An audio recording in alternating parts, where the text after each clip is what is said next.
With clean hands and gloves, clean the area around the fuel filler cap and remove the fuel filler cap to depressurize the fuel system. Then set the cap back in place without securing it to prevent fuel tank contamination. Before we begin, we need to understand that at no point should fuel be added to the system anywhere or anytime except at the fuel tank.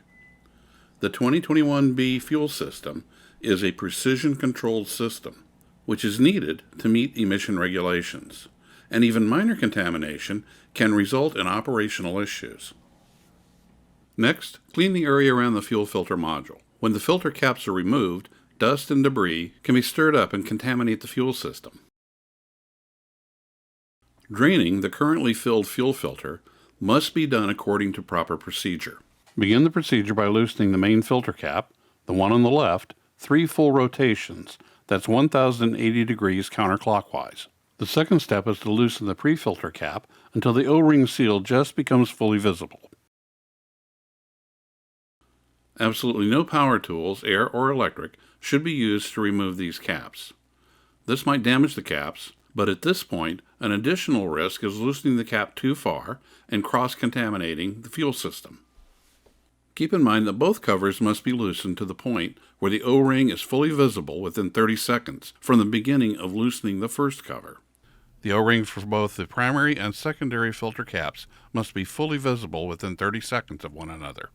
Once both O-rings are visible, you must wait a full 2 minutes before doing any more to remove the filter caps. This will allow the currently installed filters to completely drain and prevent cross-contamination from the dirty side to the clean side of the filter housing. Failure to follow proper procedure and not allow filters to drain will result in cross-contamination, and that will result in misfires, fuel knock and/or rough-running engine, extended crank or crank nose start, and excessive injector backleak. The fix for this may include replacement of electronic unit pumps, injectors, and hours of cleanup work. After waiting the 2 minutes and after removing the filters, inspect the filter bowls. If sediment or contamination are found in either of the fuel filter housings, then use the following procedure to remove the sediment.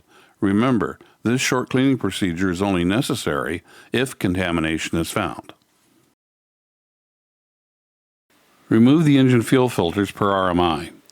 Use Mighty-Vac with a flashlight to remove the remaining fuel and debris from both the pre and main filter housings. Pump the hand primer to pump the remainder of the pre-filter fuel into the main filter, and make sure no debris remains. If debris remains, suck out the remainder of the fuel that comes up in the secondary housing. A clean system looks like the one you see here. Install new filters per RMI. Use the hand primer only to prime the low side of the fuel system. And remember, if symptoms of fuel system contamination occur after following this procedure and replacing the fuel filters, then refer to RMI for a thorough fuel system cleaning procedure. If no contamination was found, or after using the Mighty-Vac to remove the sediment and contamination, clean the water drain plug valve and the area around it. Prevent dirt from entering the fuel system. Loosen the drain plug a few turns until it begins to drain collected water and fuel. If no water or fuel comes out, check to see if the hole in the drain is clogged. When the water in the fuel filter module is fully drained, close the drain plug. Dispose of the collected water and fuel properly. After waiting the full 2 minutes, rotate each of the filter caps by hand to remove the caps and filters from the fuel filter module. Once the caps and filters are removed from the fuel filter module, the filters need to be removed from the caps. This is done by rotating the filter clockwise with the filter end of the filter and cap assembly toward you, then pulling the filter away from the cap.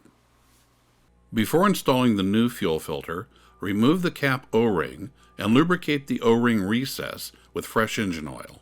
Now replace the cap O-rings and lubricate the new O-rings with fresh engine oil.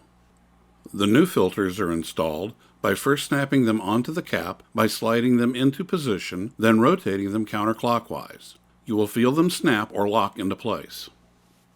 Be sure to lubricate the cap O-ring, the lower filter O-ring, and the standpipe seal with clean engine oil before setting the filter assembly back into the fuel filter module. Now screw the filter and cap assemblies into place by hand. Then use a torque wrench to tighten the cap to 80 Newton meters, which is 708 inch-pounds, or 59 foot-pounds. Next comes the recommended priming procedure. The recommended procedure for this new system is to prime the system by hand, using the hand priming pump. Here's what you will feel or sense as you prime the system. Within a few strokes of the pump, you should begin to feel fuel starting to move through the hand pump. How soon depends on how thoroughly the fuel filter module was drained. Then you will feel nothing as you pump, no resistance, no fuel flow. After about 70 strokes, you will begin to feel a little back pressure in the pump. This back pressure will increase and decrease a little as you continue pumping. At about 170 strokes, the back pressure will increase significantly, and the fuel filters will feel filled. The number of strokes and the amount of time it takes to prime the filters and the fuel system will vary a little, but the path to the most efficient priming is to adhere to one important rule. Any piston pump has an optimum reciprocating frequency. For the manual priming pump, this frequency is an ergonomically sound 60 to 100 strokes per minute, or about 1 to 1.5 strokes per second.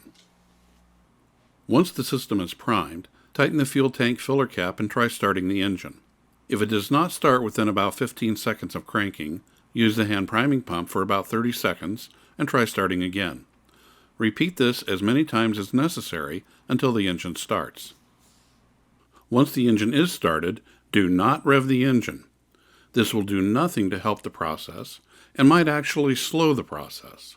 Allow the engine to idle for a full 5 minutes while inspecting for fuel leaks. Once the 5 minutes has passed, the engine is now ready for additional maintenance work, or for test driving the vehicle, or for returning the vehicle to the customer.